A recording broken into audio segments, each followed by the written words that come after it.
the pleasure of being chair of the event today.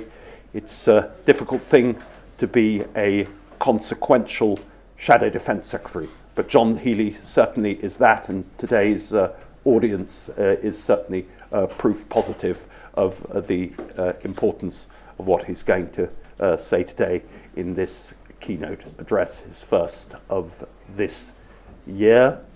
The subject is of obvious importance to all, importance to us here, particularly policy exchange in the light of our own role in the debate on defence and national security, from our work by Sophia Gaston on AUKUS, from the work of Marcus Solars Hendricks in recent weeks on undersea cables, and on the strategic importance of Northern Ireland, and on Irish Republic freeloading with forwards by George Robertson and Michael Fallon, which have caught national attention, and the important work of our senior fellow, Ed Stringer, previously Director General of the Defence Academy and a Air Marshal in the RAF. So we look forward very much to this keynote. Our guest of honour will today deliver his speech, and then in the usual fashion here answer questions. No question, as usual, too outrageous. You simply have to state your name and organisation first. So John, welcome here. Very much looking forward to hearing what you have to say.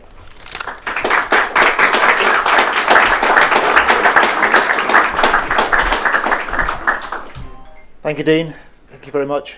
I couldn't help noticing your Prime Ministers in the back corner there, and as this is election year, just let me say I look forward to Keir Starmer joining their ranks before too long. So it's also a testimony to Dean Godson's pulling power, I think. And for those of you who know him like I do, also his persistence, that finally he's got me here. I'm delighted to be here. Dean, the policy exchange over your leadership in the last decade has really made this a cross-party as well as an influential think tank.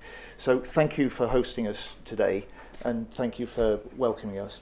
I'm speaking, but I have to tell you I've got a great Labour shadow team. Luke Pollard and Ruth Anderson are here. Maria Eagle is not here because she's actually on her feet in the House of Commons. I think Grant Shapps' SPADs were trying to stage a spoiler for your event here by getting James Cartledge to go along at short notice and make a statement on defence procurement. But to all of you, thank you for being here and not there this morning, and I look forward to any comments that you've got and questions you've got as well. I want to start, as you might expect me, really by thanking our armed forces in the Middle East for the total professionalism with which they're carrying out their complex operations. Our pilots targeting Houthi missile sites, our sailors protecting the freedom of navigation in that part of the world for all nations, and our control and command centres that are managing the risks of escalation. This is for real.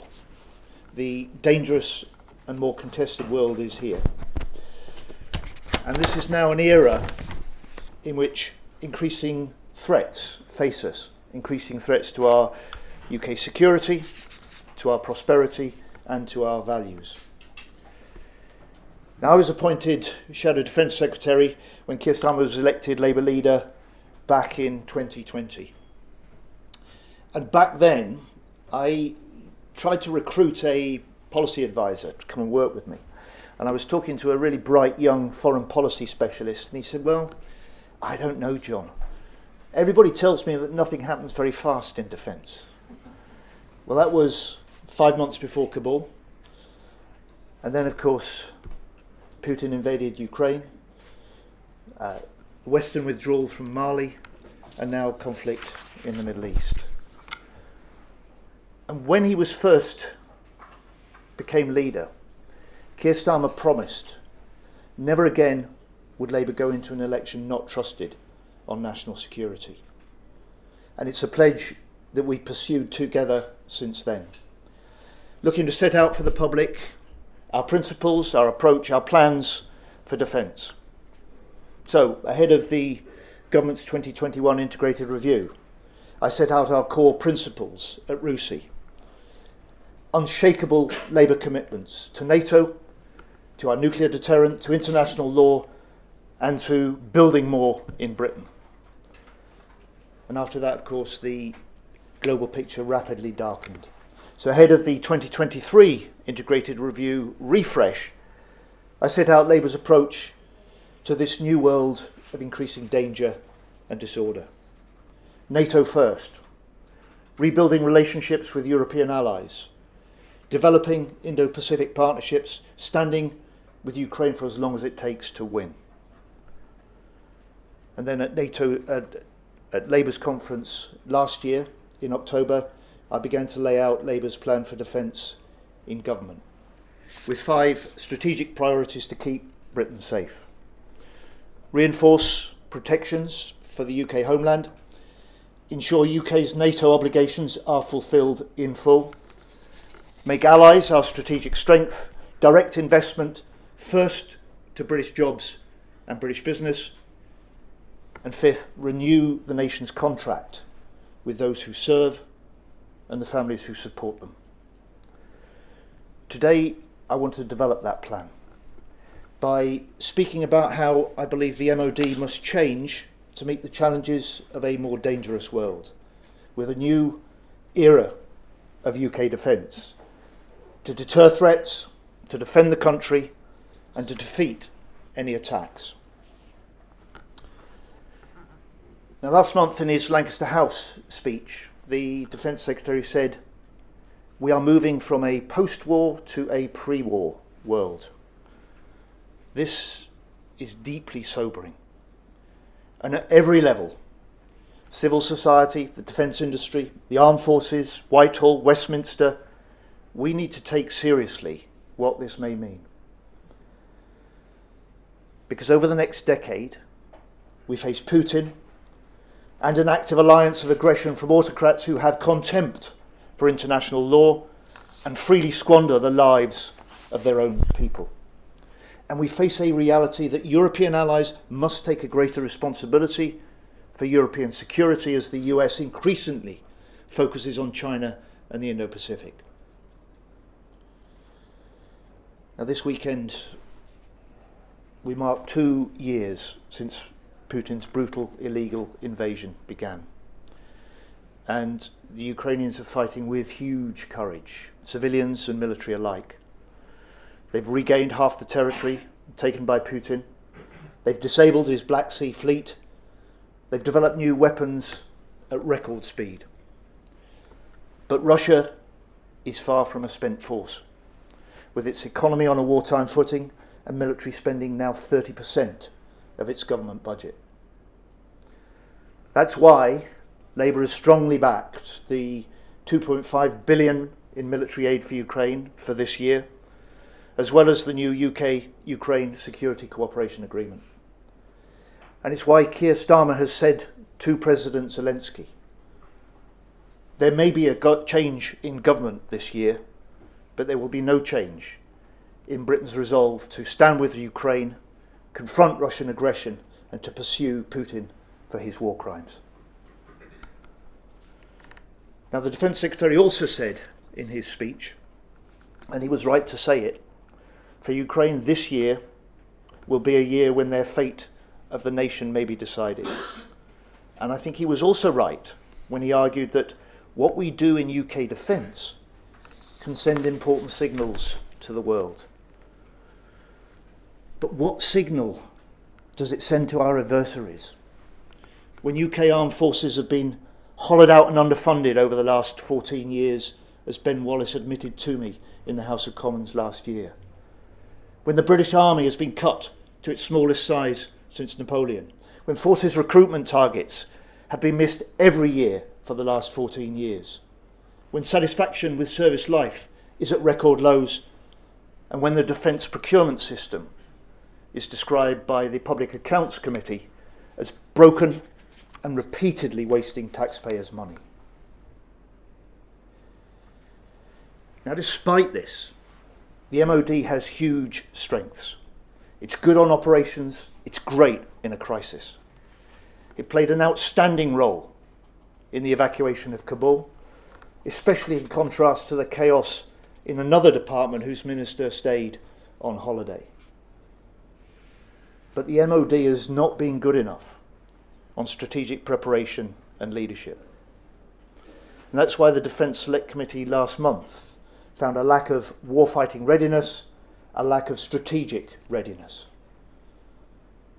And it's why 2 years on from the start of Putin's invasion, we're still scrambling to replace or to resupply the arms we've sent to Ukraine, with the National Audit Office now warning that ministers will use the $2 billion in last year's budget for stockpiles to plug current funding gaps. And while we have excellent projects like Task Forces Kindred and Hurst to collaborate with Ukraine to ensure the rapid development and manufacture of drones and other technologies, but for Britain, too much is still being done in the old ways, at the old speed, through old systems not set up to secure capabilities in the round, or integration of those capabilities across air, land, sea, cyber and space. And as the Chief of the Defence Staff said in his December lecture at RUSI, binding commitments and programmes together is even more than people or money. It's about strategic literacy, about the need for modern institutions that are configured for the challenges of our time. This is a problem we must fix. And with due respect to the journalists in the room, defence reform doesn't make news headlines. But I have to tell you, I'm more interested in getting results than photo ops. So today, I want to make the case that some of our current arrangements in defence must change to deal with the state of the forces and increasing threats. Now, for some, this has become a commonplace cry: reverse Levine. Lord Levine's remit in 2011 was to, and I quote, design a model for departmental management which is simpler and more cost-effective. He sought to empower the services to better align responsibility and accountability and thus deliver better value for money. Yes, he also envisaged a centre capable of exercising oversight, and this hasn't happened. But Levine was asked to solve a problem of administration, not to answer the question of this age: how will we fight? Then, what capabilities do we develop to deter and defeat those who threaten us? And I simply do not think the arrangements we adopted then can deal with this challenge now. So my argument is the time has come for change. So turning to the MOD, this is a huge department, central importance to British life. The MOD serves as both a conventional Department of State and as a military strategic headquarters. It does policy, finance, strategy, planning, corporate governance, just like any other department, while its military arm has to generate credible, efficient armed forces and execute many types of highly complex operations, including maintaining our nuclear deterrent. And I listened carefully to General Patrick Sanders' speech last month. He said, Ukraine has cruelly exposed a learned imbalance in our strategic formulation. He warned, a lack of strategic means will ruthlessly undermine the ends we seek. We need to fix this.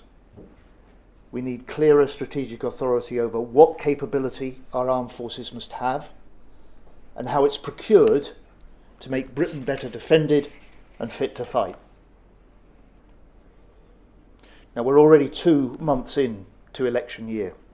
The Prime Minister has given the go-ahead to access talks. And so as we prepare for a new era for defence, I'm announcing today a major change we intend to make if the British public back us to serve as their next government. We will seek to develop and draw on the very best civilian and military minds to help ministers lead the department. We will establish a full functioning military strategic headquarters within the MOD. It must meet the need to drive defence at the level of the Department of State, with the authority flowing from the Secretary of State, both through the Permanent Secretary and the Chief of the Defence Staff, down and across defence. Our purpose is to create a stronger defence centre capable of leading Britain in meeting the increasing threats we face. We will restore the military readiness needed to deter and, if necessary, to fight the conflicts this century now threatens. And we will do so in the most innovative and efficient ways. We will do so within necessarily tight fiscal constraints. The current MSHQ is established. It's effective for managing current operations. The new MSHQ must be more capable of strategic direction and decisions, including decisions about the balance of investment between services and between capabilities, the people, the training and support, not just the equipment, that the armed forces need to fight, to look strategically at the world, to develop effective defence strategy and war plans, to contribute to difficult resource decisions. It will hold the services to account for delivery. It will drive the development of joint by design forces. It will marshal all elements of the NATO standard model for an MSHQ. And in this way we will better align military authority and military accountability. Now, the Chief of the Defence Staff is the UK's most senior commander. He or she will have new authority, and single service chiefs will answer to the CDS. The CDS and service chiefs will have the prime role in advice on how best to fight and what capabilities should be available to fight. With the Permanent Secretary, the CDS will be central to balance of investment decisions, with money running through the authority of the CDS and the service chiefs held to account for the funding they have to deliver their part in a single one defence mission. And the CDS will be better supported by Strategic Command, which will exercise new authority on behalf of the CDS to direct and coordinate, not just advocate, joint enabling activities. Because despite the name change from Joint Forces Command, STRATCOM is not the MSHQ I seek to establish. It is the sibling of the single services. It will, however, be better able to carry out its role in delivering the UK's joint by design defence vision. Turning to the MOD as a Department of State, it will continue as a heavyweight Department of State, with the Permanent Secretary as Defence's accounting officer, responsible for obtaining and delivering resources over which Parliament rightly requires scrutiny. The Permanent Secretary will be responsible for Defence developing policy and strategy advice to ministers as now. But I want the MOD civil service to develop more policy muscle, to be a stronger voice across government, in diplomacy, with industry, and into civil society. This requires the Permanent Secretary and the Secretary of State to reset relations within Whitehall, especially with the Treasury and with the Foreign Office.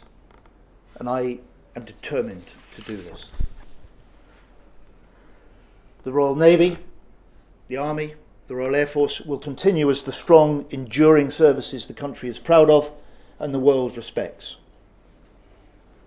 They'll continue to provide the front line of our UK protections and decide how best to deliver their forces to keep the country safe. Which leads me to announce a further reform. It's always struck me that the role of our service chiefs is certainly as complex and challenging as leading many government departments. And yet, permanent secretaries are appointed for 5 years. Our top military leaders are appointed for just 2, with a sometime extra year. Britain needs defence with a strong and stable 4-star leadership.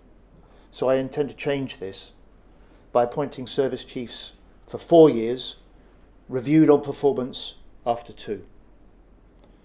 With these reforms, we better align authority with accountability at the most senior military leadership level. And for the avoidance of doubt, this new MSHQ is a must-make week 1 change. It is not a potential outcome from the strategic defence review the next government will carry out, whichever party wins the election. It is the foundation for that review, essential to conducting a successful review, arguably for the first time since George Robertson's gold standard SDR in 1998. The reform is an evolution, not a revolution. It completes the journey started in the 1960s to establish clear lines of authority and responsibility between the Ministry of Defence and the Armed Forces. And I have one further change we intend to make that I'm announcing today. I won't spend time rehearsing the recent failings in the defence procurement system, which the Public Accounts Committee and the Defence Committee have said is broken. But as Rusi reported back in 2020, we're getting a competition for resources between the services with a focus on domain-specific equipment to the detriment of integration and international interoperability. So we have to secure better money, better value for money for the public. We also need a more strategic approach to procurement, looking to boost British industry, reinforce national resilience, strengthen our NATO leadership, and exploit technology to raise the UK's international standing. Again, we need to meet the challenge of procuring and innovating at a pace that matches the increasing and diversifying threats. So we will create a new strategic leadership in procurement. And if Labour does form the next government, we will establish a fully fledged National Armaments Director. The Director will be responsible for the leadership of procurement. The NAD will be responsible to the strategic centre for ensuring we have the capabilities needed to execute the defence plans and operations demanded by this new era. And I envisage core delivery tasks that currently I don't see vested anywhere in the system, led with sufficient authority and accountability to carry them out effectively. And this leadership includes aligning defence procurement across all 5 domains to cut out waste and duplication. It includes securing NATO standardisation, collaboration with allies, driving exports campaigns. It includes delivering a new defence industrial strategy. He or she will be an important part of the corporate centre, sit in the Department of State, serve on the Defence Board. And DE&S will continue to operate as the professional contracting authority to manage defence procurement and also to provide the high-level expertise, particularly commercial expertise required for larger programmes. It will focus on delivery and execution. Direction from the NAD, delivery from DE&S. And yes, I recognise these changes will require MOD advice on detailed arrangements. But if Britain is to protect itself and to prosper in a much more threatening world, then these reforms simply must be made. So as I wind up, I want to say to you this. My speech builds on Labour's proud record on defence. When we left government in 2010, we were spending 2.5% of GDP on defence. Our British Army had over 100,000 full-time troops. Satisfaction with service life was over 60%. Labour will always spend what's required to defend the country. We will always do what's required to keep our citizens safe. We will always reform what is required to fix the serious problems. And the changes I set out today will mean a stronger strategic centre in defence to restore military readiness needed for Britain to deter and, if necessary, fight the conflicts that threaten us. A new military strategic headquarters, new military authority and accountability, new leadership for industrial success and procurement reform, new policy muscle, more influence for the MOD civil service, the best of both military and civilian minds to make Britain strong abroad and secure at home. Simply put,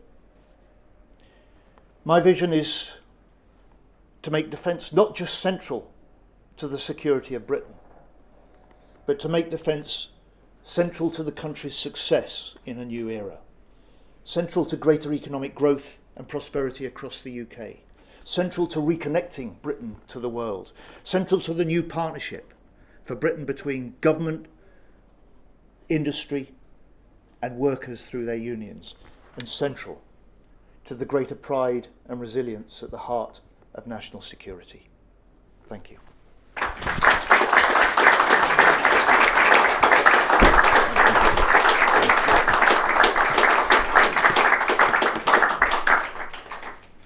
Right, I'm sure there'll be plenty of questions.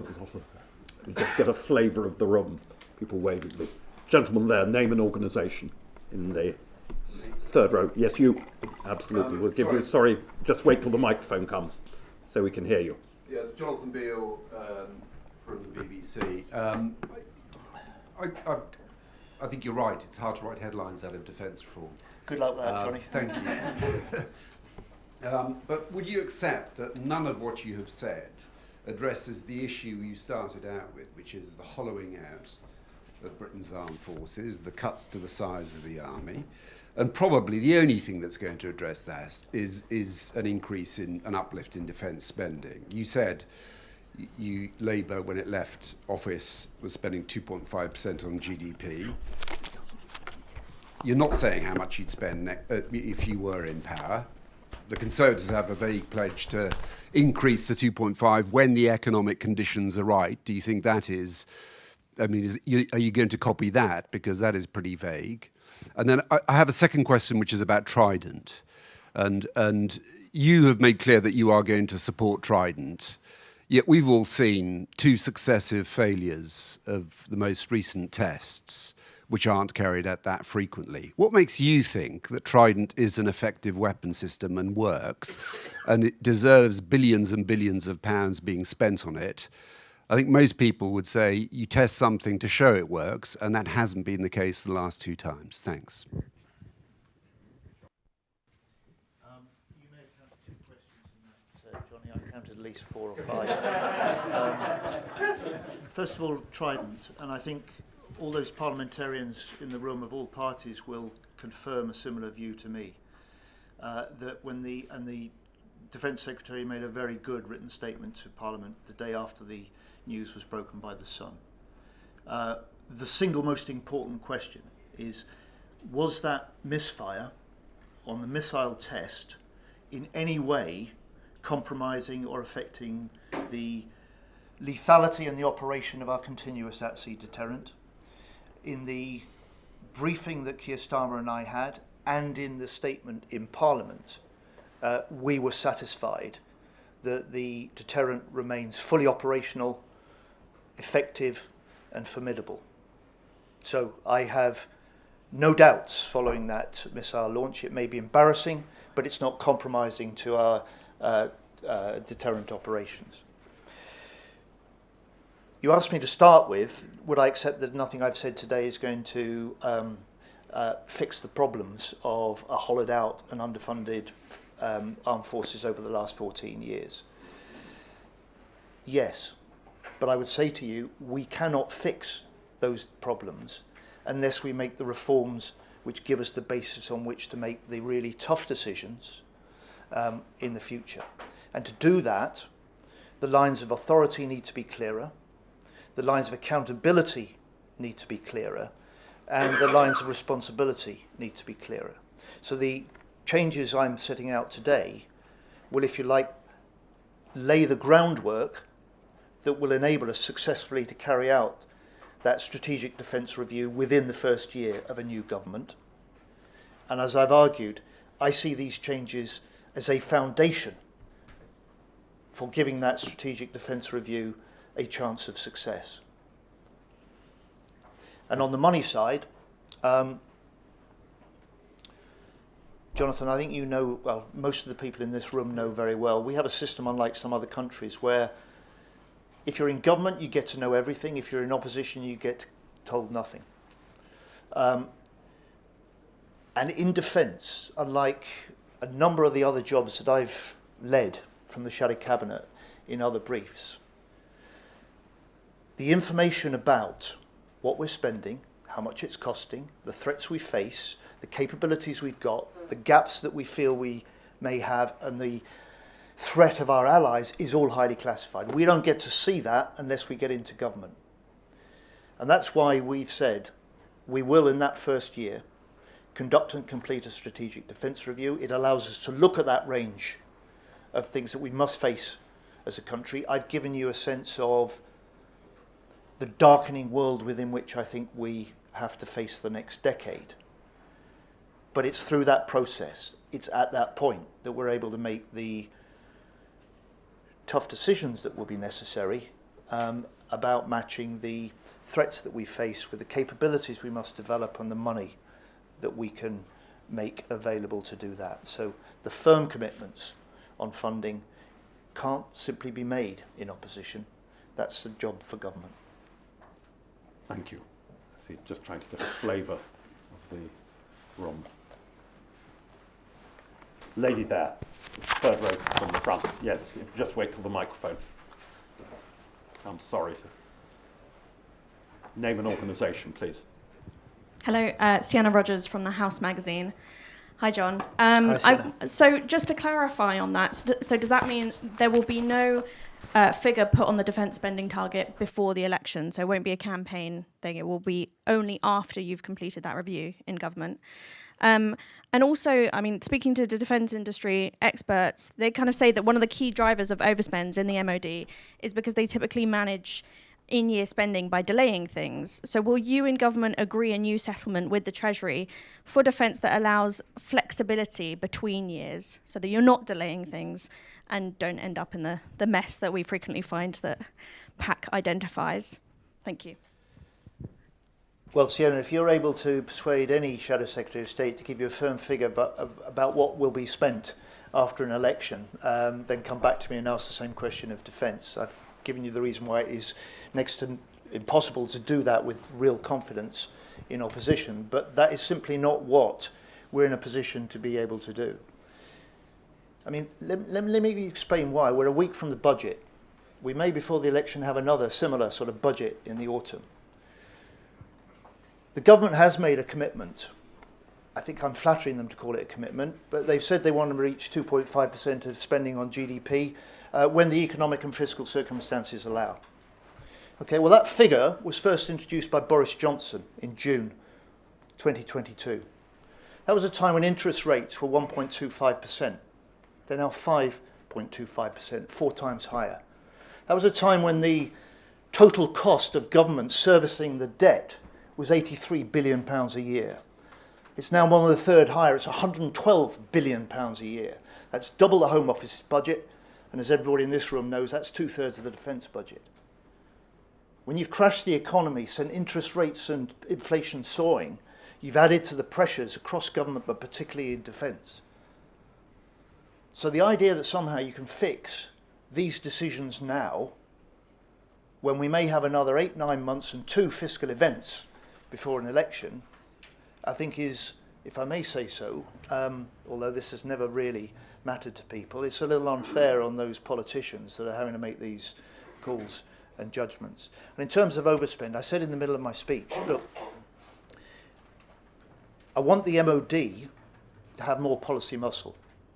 I want the MOD to have more influence across Whitehall and beyond. That requires resetting the relations between defence and the rest of Whitehall. It requires resetting those relationships, particularly with the Treasury and with the Foreign Office. And that is part of the responsibility and determination that I take on to do that. And I'm very well aware of the counterproductive consequences and additional costs that a tight annual accounting requirement imposes. But I'd say too, and part of the route, come back to reform, and I apologise to those of you who are trying to write headlines or looking for photo opportunities. This is not just about how much money you spend, it's about how well you spend it as well. And I tell you, having been a Treasury Minister for 5 years, Defence is not in a great position to say we want more money when we can't guarantee to spend it better. We want more money, but we can't guarantee to give the public better value for money. So part of the reforms, part of the challenge for any government taking on the MOD is to demonstrate that can be done as part of resetting the necessary relations with the Treasury to do so. Thank you. Just get a flavour, some more of them. Lady at the back, please, name and organisation.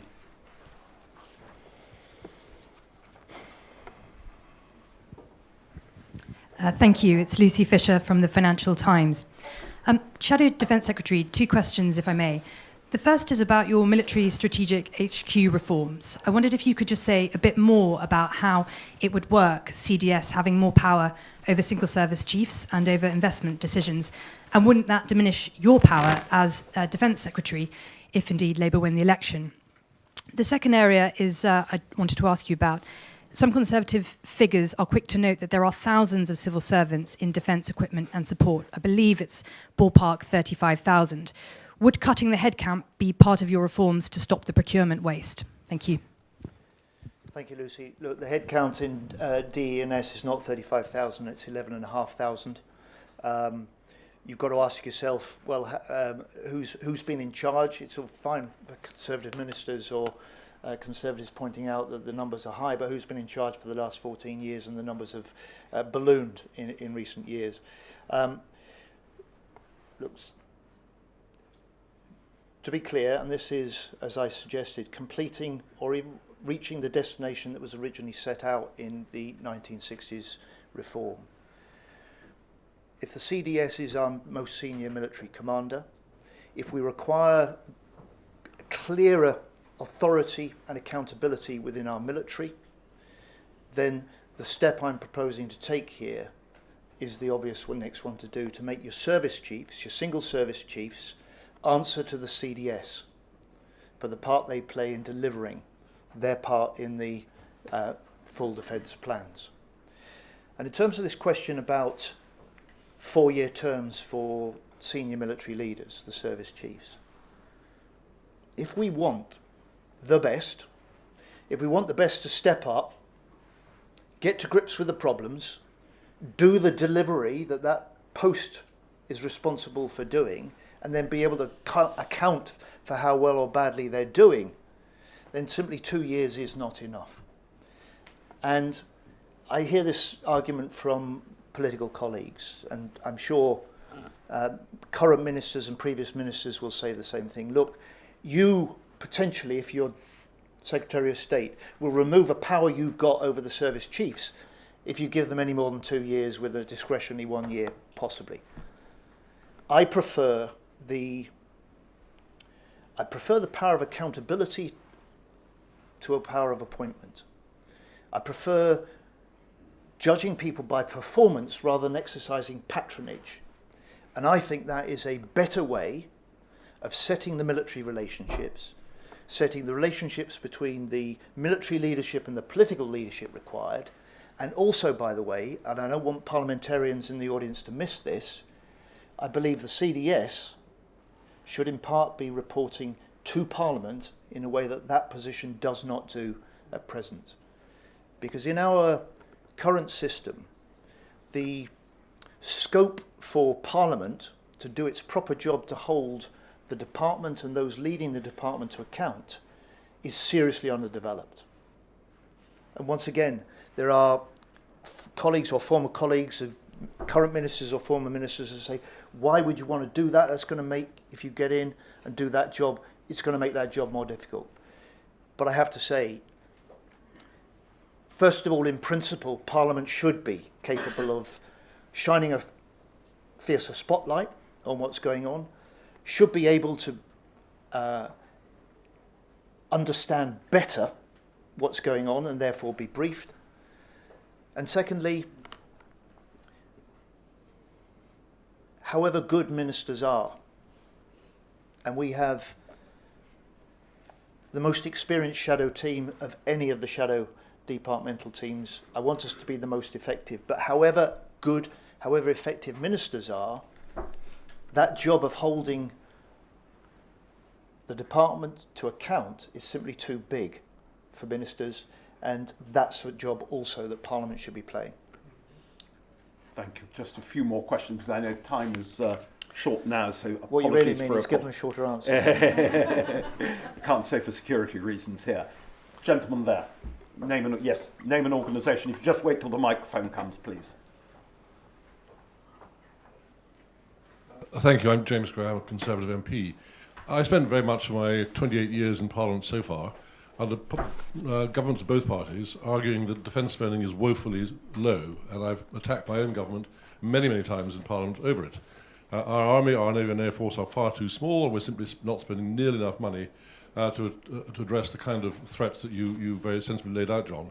And I don't believe that the very reasonable reforms that you describe either will necessarily save a large amount of money, so I'm not certain that quite adds up. I understand your point about not wishing to commit an incoming Labour Chancellor Exchequer to spending now. So I won't press you on that, but I will press you one thing, on the process. Will the Strategic Defence Review be first? In other words, the threats be assessed, the capabilities that we require to meet those threats then be laid out, and will that be completely separate to a strategic spending review? Because if not, the Treasury lays down the first two. So will it be a separate operation, and you then go to the Treasury and say, here's what we want to defend our realm, and that's the money we need to do it, and the Treasury, of course, will then decide whether or not to spend it. Will the two be separate, or will they be together, which is one of the great problems over recent SDRs, where they've all been muddled up together? Just one other thing, we'll take them as a clutch of questions, because time is short. Danielle Sheridan, Defence Correspondent, Daily Telegraph Online. Danielle, can you hear me? Down there. Can you? Yeah. Can you hear me? I don't hear. She's probably listening to Marie Eagle and James Cartledge in the House of Commons. Very good. Gentleman there, just there, yes. Name an organisation, please. Just wait till the microphone comes across so you don't have to shout. Thank you. Frank Gardner, BBC security correspondent.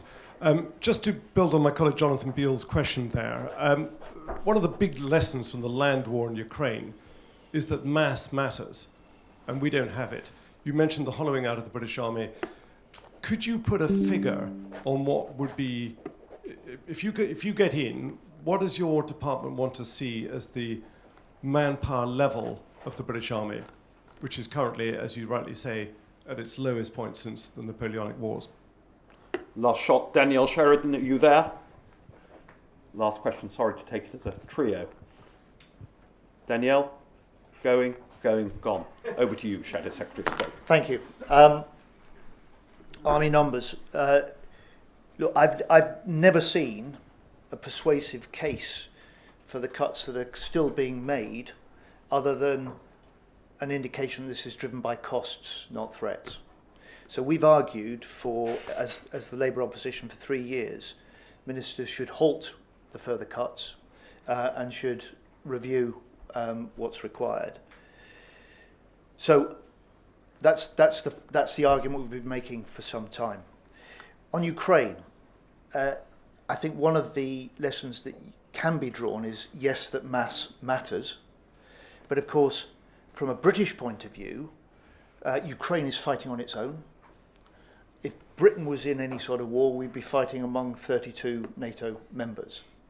And so the mass that matters for us as part of that alliance, and I want us to be playing a more leading part in that alliance, the mass would not simply come from what the British Army or British forces could offer. And to James Gray, look, we will run the Strategic Defence Review. It's important we can do that. But I talked about the foundations for a successful review. And a successful review and a successful strategy for dealing with the threats that we face must include being able to make your threat and risk assessment, as you say, your determination about the capabilities, and then make that match the finances available. So irrespective of the cycle of any comprehensive spending review or a cycle of our strategic defence review, finance is part of the foundation for doing it successfully. And finally, you know, on your 28 years of championing the cause of the armed forces and higher defence spending, I'll take that as a friendly warning if Labour get into government. Okay, thank you. My apologies to anyone whom I may have disappointed in, as I say, hugely important set of announcements here today. Just want to thank Shadow Secretary of State for his time contribution, to his shadow team, and to all those at Policy Exchange, Julia Mizzen, Oscar, Neve, Claire, and others for their part in putting together this event at short notice. Please join me in expressing appreciation of them, and look forward to welcoming you again. Thank you, Dean. Thank you.